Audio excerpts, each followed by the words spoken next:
పరిశుద్ధుడైన దేవుని నామానికి మహిమ ఘనత ప్రభావాలు కలుగును గాక.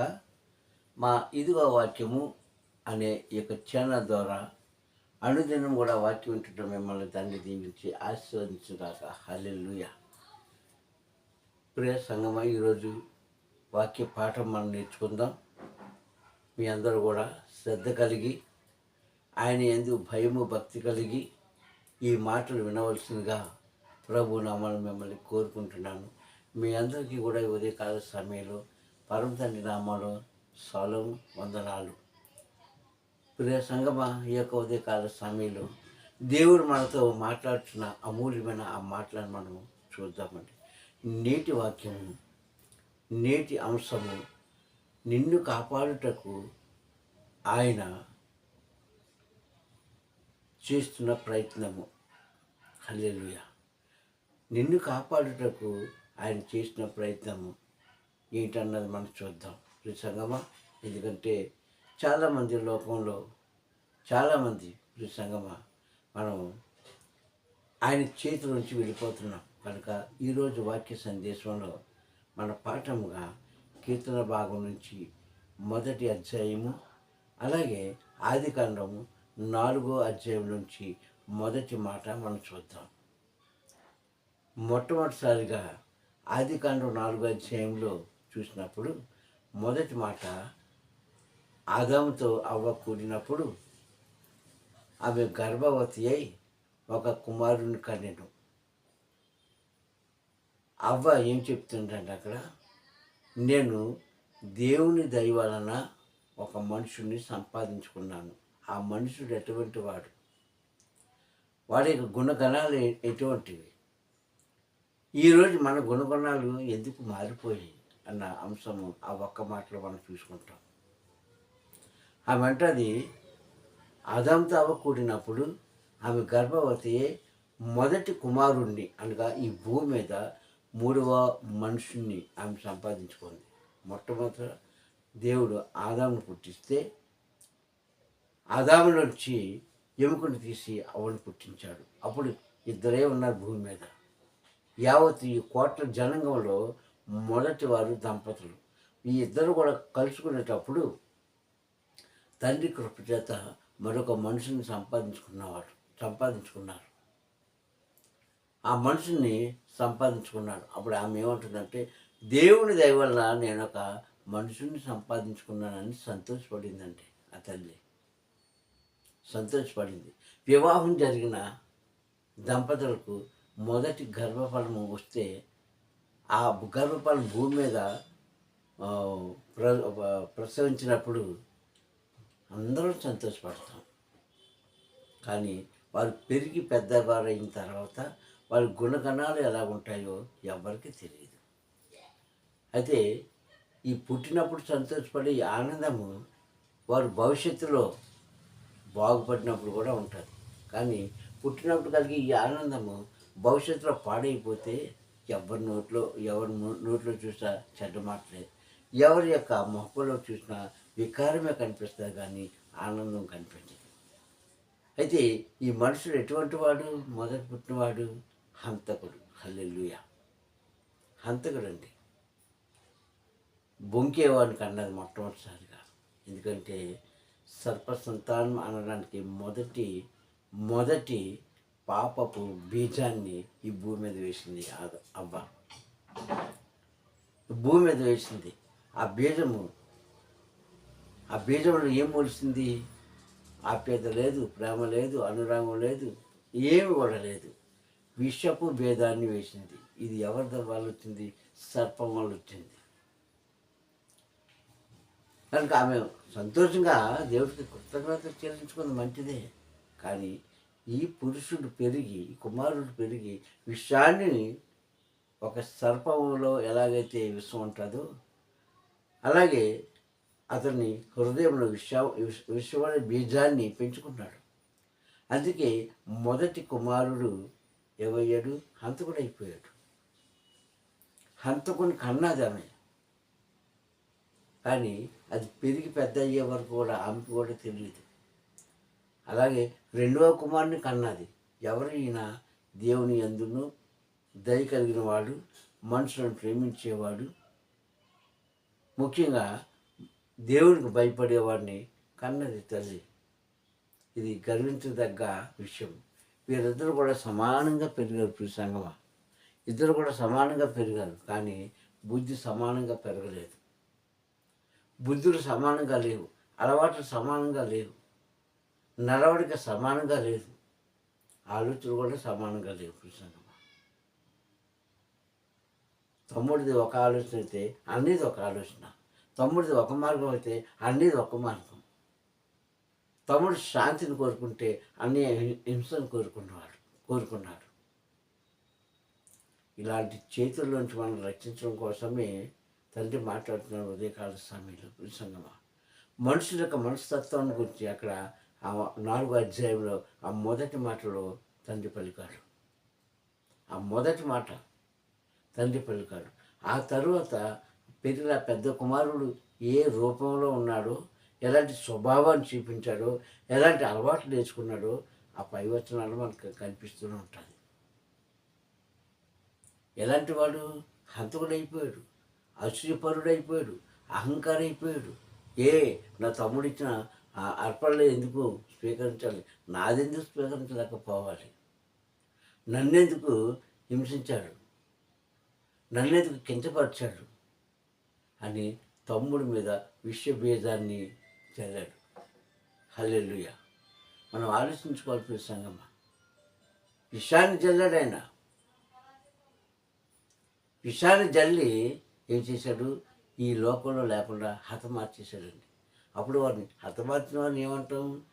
దొంగలు అంటామా, లేదంటే హంతకుడు అంటామా, అనాలోచన కలిగిన వారిని మంచివారు అంటామా? అది మనకు తెలిసే స్పష్టంగా. ఇది ఎక్కడి నుంచి పుట్టింది? ఆనాడు తల్లి ఆనందించిందే, ఆ ఆనందంలో ఏమీ లేదు. ఆమె ఆనందము నీరుగారిపోయింది, ఆమె సంతోషము నీరుగారిపోయింది, ఆమె నవ్వు దుఃఖంగా మార్చేశాడు మొదటి కుమారుడు. ఈ సంగమా, ఇలాంటి వారు ఈ లోకంలో ఇప్పుడు కూడా ఉన్నారండి. అందుకే వచనంలో పెద్ద కుమారుడు యొక్క గుణగణాల కోసం చెప్పబడుతుంది. జాగ్రత్తగా ఆలోచిస్తే గుణగణాల కోసం చెప్పబడుతుంది మొదటి వచనం. కావున ప్రియ సహోదరులారా, మనం అలాగ ఉంటే దయచేసి అలాంటి గుణం ఉంటే మీలోంచి తొలగించుకోండి. మీరు ఆశీర్వదించబడతారు,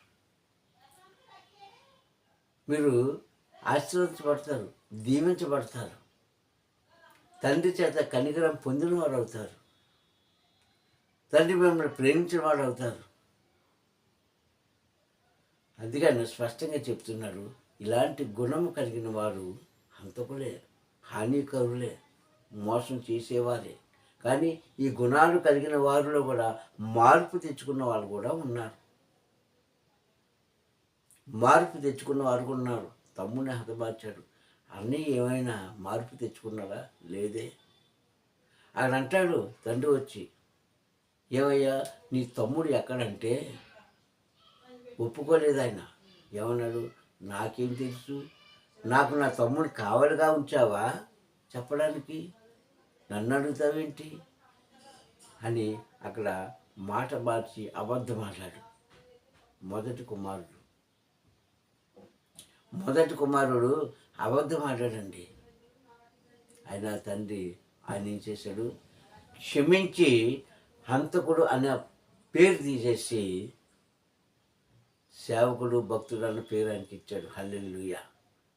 అంటే లోకం క్షమించలేని వారిని తండ్రి క్షమించాడు, లోకం ఒప్పుకోలేని వారిని తండ్రి ఒప్పుకుంటున్నాడు. ఎందుకంటే అప్పటికైనా సరే వాడి మనసు మారుతుందేమని. తర్వాత మారలేంది ఆ మాట పక్కన పెడితే, ఆయన ఏం చేశాడన్నది పక్కన పెడితే,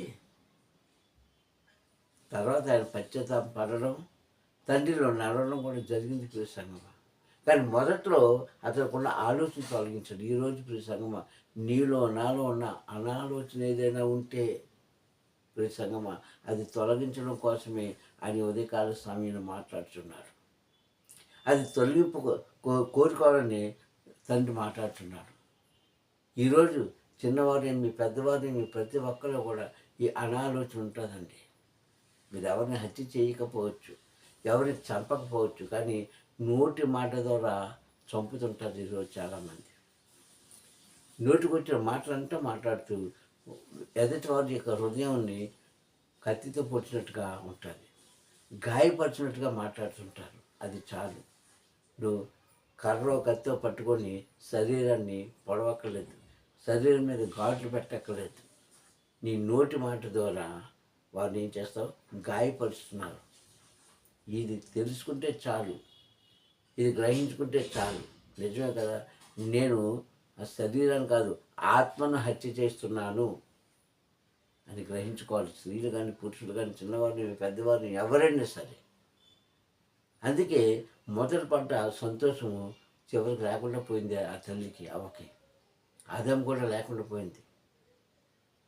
పురుష సంగమా, ఇక్కడ మనం మార్పు కోసం చూసుకోవాలి. ఇక్కడ నువ్వు ఒక ఒక ఆయుధం పట్టుకొని మనిషి శరీరం చేర్చక్కర్లేదు, కానీ నీ నోటి మాట ద్వారా, నీ నాలుకని ఆయుధం ద్వారా, అందులో నుంచి వచ్చే నోటి మాట ద్వారా ఆత్మను నువ్వు హత్య చేస్తున్నావు. నిజంగా అంటే గాయపరుస్తున్నావు. ఆత్మను చంపడం కాదు, ఆత్మను గాయపరుస్తున్నావు నువ్వు. ఆ గాయమే మనసులో విభేదాలు తెస్తుంది, దూరపరుస్తుంది, అసహ్యం అనిపిస్తుంది. కారణం ఏంటంటే నీవు మాట్లాడే మాటను బట్టి జాగ్రత్త. ఇది దేవుడు ఎప్పుడు కూడా సహించడు. ఆనాటి కాలంలో అన్నయ్యను ఎందుకు క్షమించాడంటే, తర్వాత ఆదాము అలా పిల్లలు పుట్టాడు. కానీ అన్నయ్యను ఎందుకు క్షమించాడంటే, లోకం తృణీకరించింది అన్నవారిని దేవుడు ఏం చేస్తాడు?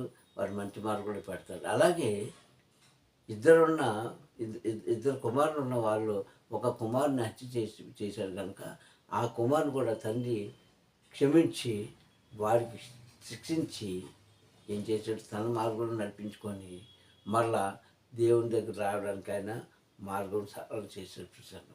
ఆ తరం అయిపోయిందండి, ఆ కాలం అయిపోయింది, ఆ క్షణాలు గడిచిపోయాయి. ఇప్పుడు మన కాలంలో వచ్చేటప్పటికి మరొకసారి ఆయన హెచ్చరిస్తున్నాడు. ఏమని హెచ్చరిస్తున్నాడు చూద్దాం వాక్యం. ఏమని హెచ్చరిస్తున్నాడు, ఎందుకు హెచ్చరిస్తున్నాడు? ఎందుకంటే చాలామంది అదే ఆలోచన కలిగి ఉన్నారు ఈరోజు కూడా. అదే అబద్ధాలతో ఉన్నారు, అదే మోసంతో ఉన్నారు, అదే హంతకులుగా జీవిస్తున్నారు. కనుకనే మరొక్కసారి మనల్ని హెచ్చరిస్తున్నాడు ఆయన ఈ ఉదయకాల సమయంలో. ఏంటి హెచ్చరిక అంటే అని అంటాడు కదా, దుష్టుల ఆలోచన చొప్పున నడవక, పాపుల మార్గంన వెళ్ళక, అపహాస్కులు కూర్చొని చోట కూర్చుండక అన్నాడు. ఈ మాటలు ఎక్కడున్నాయో మనకు తెలుసు. ఎందుకంటే దుష్టుడు ఒక్కొక్క రకమైన ఆలోచన కలిగిస్తాడు. అందులోనే పడవద్దు. ఎందుకంటే మనిషిని కాపాడడానికి దేవుడు ఇన్ని ప్రయత్నం చేస్తాడంటే. దుష్టుడు ఆలోచన చెప్పున వెళ్ళొద్దు, వినొద్దు, చూడొద్దు. పాపుల మార్గంలో నువ్వు వెళ్ళొద్దు. అపహాస్కులు ఉన్న చోట నువ్వు అక్కడ పీట వేయొద్దు, కూర్చోవద్దు. ఎందుకంటే వారితో పాటు మీరు కూడా కలిసిపోతారని చెప్పిన మాట మనం జ్ఞాపకం చేసుకోవాలి. ప్రసంగమా, చెప్తున్న మాట మనం జ్ఞాపకం చేసుకోవాలి. అందుకే కొన్ని వందల సంవత్సరాలు అయిన తర్వాత సేవకుడైన దావీదు గారి యొక్క కాలం వచ్చేటప్పటికి, ఆయన రాజుగా చేసిన తర్వాత ఆయన రచించిన మొదటి మాట అదే. తను రాసిన పాటలో మొదటి పాట గీతం అదే. మొదటి అధ్యాయం మొదటి వచనం అని చెప్తున్నాను. కీర్తనదారుడు రాసిన మొదటి అధ్యాయంలో మొదటి వచనం. ఈ 3 మాటలు మరొకసారి మనకి హెచ్చరిస్తున్నాడు కొన్ని వందల సంవత్సరాలు అయ్యాక. ఎందుకంటే ఎవరు నశించిపోవడానికి ఇష్టం లేదు, ఎవరు పాడైపోవడానికి ఇష్టం లేదు. అయితే ఈ ముగ్గురు దగ్గరికి ఎందుకు వెళ్ళొద్దని అంటే, వారిని నేను ఎలా వంచాలో, ఎలా మార్చాలో, వారికి ఏ పనిష్మెంట్ ఇవ్వాలో నాకు తెలుసు కనుక మీరు వాటితో జతపడవద్దు అని ముద్దుగా, చక్కగా, అందంగా చెప్పాడు ఆ రోజుల్లో. మరి ఈ రోజుల్లో ఎంతమంది వింటున్నారో నాకు తెలియదా మాటలు. ఈ రోజుల్లో ఎంతమంది వింటున్నారో, పాటిస్తున్నారో నాకు తెలియదు. పాటించిన వారు అందరూ ధన్యుడు, ఆడవారు కానీ మగవారు కానీ. కానీ ఎవరు పాటించట్లేదు అనిపిస్తుంది. ఎక్కడో ఉంటారు కొంతమంది ఎక్కడో ఉంటారు. చెప్పింది చెప్పినట్టుగా పాటించేవారు. ఎదుటివారు ఒక మంచి మాట చెప్పినప్పుడు దాన్ని అవలంబించుకొని, దాన్ని అలవాటు చేసుకొని ఆ రీతిగా జీవించారు. ఎక్కడో కొంతమంది ఉంటారు, అందరూ కాదు. అందులో ఈరోజు గర్వం అనేది పెరిగిపోయిందండి. మూర్ఖత్వం అనేది పెరిగిపోయింది. అసూయ అనేది పెరిగిపోయింది. వాడితో నాకు లెక్కే ఉండలే అన్న జనంగం ఈరోజు భూమి మీద మనం చూస్తున్నాం. ఇలాంటి వారికి మనుషుల చేత ఏది అవ్వకపోవచ్చు, కానీ ఏదో ఒక రోజు తండ్రి వారికి ఖచ్చితంగా పనిష్మెంట్ ఇస్తాడు, ఖచ్చితంగా ఇస్తాడు. అప్పుడు మనం ఎంత మొత్తుకున్నా, ఎంత ఏడ్చినా, పోగొట్టుకున్న వారు మళ్ళీ నీకు తిరిగి రారు. తెగిపోయిన బంధం అన్ని నీకు ముడి వేయబడదు. నీకోసం ఆలోచించిన వారి యొక్క ఆలోచనలో నీవు ఉండవు. జాగ్రత్త. అందుకని అంటున్నాడు, దుష్టుల ఆలోచన చొప్పున నడవక అంటున్నాడు. వాళ్ళ ఆలోచన అన్నీ ఎలా ఉంటాయంటే పాడు చేసే ఆలోచనలే. అందులో నీవు పడిపోతున్నావు ప్రియ సంగమా. అందులో మనం పడిపోతున్నాం. ఎందుకంటే అది మన చెవికి వింపుగాను, కంటికి అందంగాను ఉంటాయి ఆ మాటలు కానీ, చేష్టలు కానీ, ఆ పనులు కానీ. చెవికి అందంగా, చెవికి వింపుగా ఉంటాయి వినడానికి మాటలు, కంటికి అందంగా కనిపిస్తుంటాయి. అందుకే ఎంతమంది నీకు మంచి మాట చెప్పినా అవి నీ బ్రెయిన్కి, నీ బుర్రలోకి ఎక్కవయ్యి, బుర్రకి ఎక్కవు. అక్కడ ఏదో మనం దేవుడి యొక్క ప్రేమను అవతల మీద చూపించినట్టుగా మనం ఫీల్ అయిపోతుంటాం. అది ప్రేమ కాదని చూసాను. గర్వం అంటారు దాన్ని బైబిల్ గ్రంథం. ఎందుకంటే పరమతండ్రి సూటిగా మాట్లాడుతున్నాడు. అటువంటి వారితో నువ్వు దూరంగా ఉండు. మనం వెళ్ళి కౌగిలించుకుంటామండి. ఆడవారు మగవారు, లేకపోతే మగవారికి ఆడవాళ్ళు కౌగిలించుకుంటారు. అంటే ఏంటి? స్నేహం చేస్తారని అర్థం. స్నేహం చేస్తారు వాళ్ళతోనే. జాగ్రత్త సంఘం. ఇది క్రైస్తవులకు ఉండవలసిన లక్షణాలు కాదు. నిన్ను కాపాడడానికి దేవుడు ఎంతో ప్రణాళిక చేస్తున్నాడు, ఎంతో ప్రయత్నం చేస్తున్నాడు. ఆయన ప్రయత్నాలన్నీ ఏమైపోతున్నాయి? విఫలమైపోతున్నాయి ఈరోజు. అందుకే మనం ఆశీర్వదించబడలేకపోతున్నాము, హెచ్చించలేకపోతున్నాం ఇప్పుడు సంగమ. ఒక చెవితో విని ఒక చెవితో విడిచిపెట్టి ఒకటి ఆలోచించి రెండోది ఆలోచించుకొని ఉంటే ఖచ్చితంగా దేవుడు నీకు పనిష్మెంట్ ఇస్తాడు, తప్పదు. జాగ్రత్త సహోదరులారా. మీరు ఏదైతే అనుకుంటున్నారో అని తెలియదు, కానీ జాగ్రత్తగా ఉండండి. నిన్ను కాపాడడం కోసము తండ్రి ఎంత ప్రయాసపడుతున్నాడే. ఆ ప్రయాసం పడినప్పుడు ఆయన అనేకమైన మాటలు చెప్తున్నాడే. ఆ మాటలో ఒక్క మాటని సరే మీరు పాటిస్తున్నారా? ఎలా చెప్తున్నాడు? చెప్పేస్తాడండి. ఆ మాటలు మీరు వింటే మీ జీవితాలు మంచివి. లేదంటే ఆనాటి హంతకుడు వల్లే, హింసకుడు వల్లే ఉండిపోతారు లోకంలో. ఆయన దయగల తండ్రి, కృపగల ఆయన ప్రేమ చూపిస్తున్నారు కనుక ఆ ప్రేమను జీవించమని మీకు మనవి చేసుకుంటున్నాను. ఈ ఉదయకాల సమయం సంగమా. గర్వం వద్దండి. ఎదుటివారు చెప్పే మాటలో నీతి ఉందా, నిజాయితీ ఉందా, న్యాయం ఉందా, అన్యాయం ఉందా, అవినీతి ఉందా అని మనం ఆలోచించుకొని వాటిలో ప్రయాణం చేసినప్పుడు చెప్పేవారు సంతోషిస్తారు, విన్నా నీకు ఆనందమే. కానీ ఇప్పుడు అది ఏం జరగట్లేదు. అంతా తారుమారైపోయింది. కనుక పనిష్మెంట్ నీకే. జాగ్రత్త. ఒక మంచి మాట వినకపోయినా, మంచి మాట కూడా వెళ్ళకపోయినా, దేవుడు చూపించిన మార్గంలో కానీ వారితో కానీ నువ్వు జతపడి ఉండకపోయినా నీకే నష్టం. అందుకే చెప్తున్నారు కీర్తనదారు చెప్పిన మాటలు అదే. ఇలాంటి ఈ 3 గుణాలు కలిగిన మనుషులతో జాగ్రత్తగా ఉండండి. ఏ 3 గుణాలు కలిగిన వారు క్రైస్తవులు లేరా? చాలామంది ఉన్నారు. లక్షల కొద్ది ఉన్నారు జనాంగం. దుష్టంగంలో జీవించేవారు, పాప పనులు చేసేవారు, అబద్ధాలు ఆడేవారు, మోసం చేసేవారు. ఎవరు వీళ్ళంతా? నీకు ఇష్టమైన మార్గాలను చూపించేవారు, నీకు ఇష్టమైన పనులు చేయించేవారు. ఇంత చక్కగా దేవుడు బోధిస్తున్నా సరే పెడచెవిని పెట్టే మూర్ఖులు, భక్తిహీనులు చాలామంది ఉన్నారు క్రైస్తవుల్లోనే. వాళ్ళ మట్టుకు వాళ్ళు భక్తి పనులు అనుకుంటారండి. కానీ బైబిల్ చెప్తుంది వారు భక్తి పనులు కాదు, భక్తిహీనులుగా తండ్రించి మాట్లాడుతున్నారు. మనం ఆయనతోని ఆశీర్వాదం పొందుకునే వారు ఉండాలి, భక్తి పనులుగా పేరు తెచ్చుకునే వారుగా ఉండాలి తప్ప భక్తిహీనులుగా ఉండకూడదు. అందుకే ఆది కాలంలో ఆ మాటలు, కీర్తన భాగులు ఈ మాటలు మనిషిని రక్షించడం కోసం, మనిషి చేసిన తప్పిదము సరి చేసుకోవడం కోసం ఆయన ఇచ్చిన అవకాశాలు. ఆ అవకాశాలు మనం సద్వినియోగం చేసుకున్నామా? మంచిదే. సద్వినియోగం చేసుకోలేదా? ఆపై ఏం జరుగుతుందో, ఎలా జరుగుతుందో, ఏమైపోతామో ఆయన చేతిలో ఉంది. కావున మనం గర్విష్ఠులుగా కాకుండా చెప్పిన మాట చెప్పినట్టుగా విని ఆ మాట ప్రకారంగా మనం జీవించడానికి ఇష్టపడితే నీకున్న కష్టం, కన్నీళ్ళు, వేదన, శోధనలు అన్నీ కూడా ఆయన తొలగించి నిన్నేం చేస్తాడు? రిక్తునిగా చేస్తాడు. అంటే ఏమీ లేనివాడిగా.